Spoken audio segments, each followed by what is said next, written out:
Hello guys, তোমরা সবাই কেমন আছো? আজকে একটু দেরি করেই উঠেছি, আর বাবুর আজকে স্কুল নেই, তাই একটু দেরি করেই ভাত বসালাম। মাছের ঝাল করব।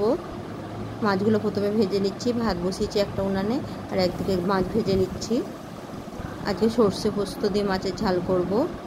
আর এদিকে পটল আলু ভাজবো, নিয়েছি টমেটোর চাটনি করব। পটলটা একটু হলুদ হয়ে গেছে, বাট কেটে নেব। এদিকে সর্ষে পোস্তও বাটা হয়ে গেছে, মাছগুলোও ভাজা হয়ে গেছে। মাছের ঝালটা বানিয়ে নিচ্ছি। মাছের ঝাল আমার হয়ে গেছে।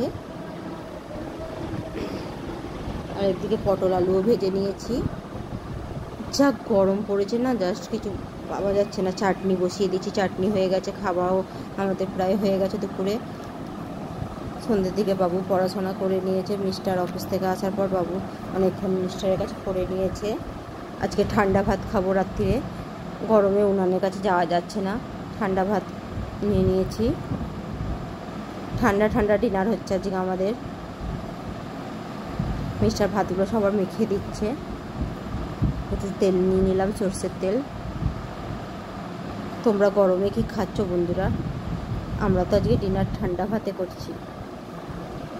বাবু প্রথমে ঠান্ডা ভাত খেতে চাইছিল না, অল্পই একটু খেলো। বললো মাম্মাম আমি প্রথম খেলাম,